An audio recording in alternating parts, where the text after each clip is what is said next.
dalam sebuah perkumpulan harus ada pimpinannya. Kalau tidak ada pimpinannya, nanti akan mudah terjadi perbedaan yang mungkin ujung-ujungnya perselisihan dan persengketaan. Pemimpin harus jangankan kok kumpulan banyak di masjid. Kalau Anda bepergian 3 orang, baginda Nabi mengajarkan ambil 1 dari 3 untuk menjadi amir pemimpin. Kalau ada apa-apa tanya ke dia, itu sunnah. Tolong ini ilmu. Kalau Anda bepergian, kalau keluarga ada ayah, otomatis imamnya adalah ayahnya. Tapi mungkin kita bertiga, berempat harus tunjuk siapa imam kita di perjalanan. Saya 1 ditunjuk, oke.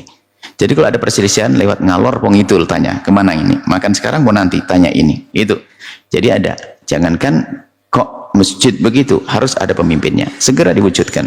Kalau ketua DKM yang dulu nggak mau, mungkin betul karena ada hal lain, mungkin ngurusi keluarganya, ya jangan dipaksakan. Adapun yang tidak mau, ya dicari terus sampai mau. Harus ada pemimpin. Harus ada pemimpin. Nggak mungkin nggak maunya, karena masih ada yang sepuh tadi. Kalau sudah dipastikan bahwasanya yang lama, ketua DKM yang sudah turun, pasti mereka berpikir, harus ngobrol di antara pengurus masjid, ini harus ada yang memimpin masjid. Dan jadi pemimpin masjid nggak usah pakai rebutan. Sebab hari ini memang zaman kita ribut. Urusan pemilihan presiden kita berantem, pemilihan gubernur berantem, pemilihan wali kota bupati berantem. Sampai akhirnya pemilihan pengurus masjid juga berantem, itu ada. Naudzubillah.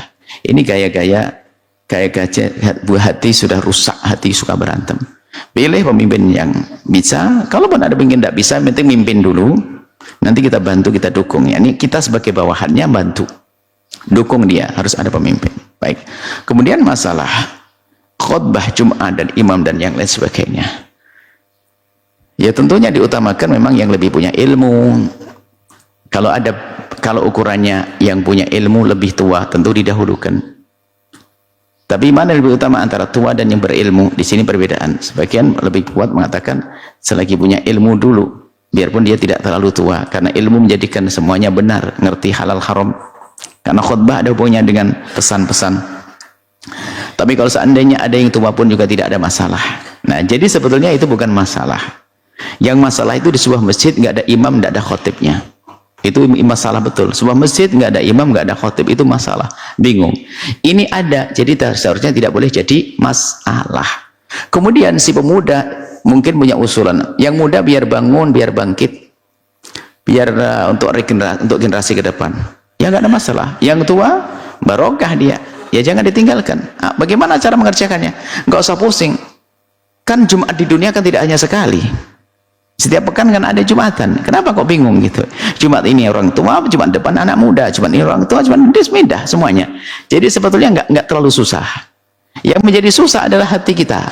Yang tua keras kepala, nggak boleh harus tua, masa anak muda. Nah, yang muda tua. Nah, ini biasanya babnya sudah bukan Allah lagi. Babnya adalah ini permasalahan ya kebanggaan untuk jadi khotib namanya, berebut nama itu namanya, berebut ini sudah nggak tulus lagi.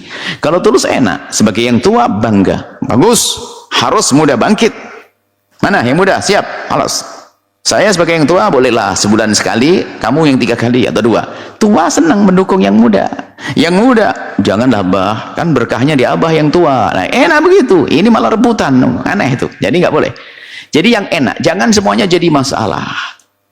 Jadi sebetulnya di tempat Anda bukan masalah, mudanya bisa jadi khotib dan imam, bagus. Orang tuanya juga bisa jadi khotib dan imam. Jadi banyak khotib imam, alhamdulillah. Tinggal bagaimana berdamai, bermusyawarah, bagi aja waktu. Akhir Jumat pertama, Jumat ganjil, mudah. Jumat genap, tua. Gitu aja. Kan Jumatnya tidak sekali. Bukan habis Jumatan mati, kan enggak kan? Insyaallah masih panjang umur insyaallah. Baik seperti itu. Maksud kami setelah itu apa? Biasakan berdamai.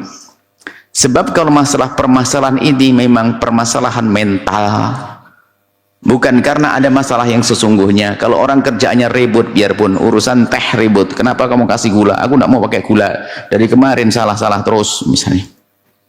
Ini ya kan hal sepele di rumah sama istrinya, aku bilang nasinya terlalu dingin, so, istrinya marah, kamunya telat lapar, terlambat datang.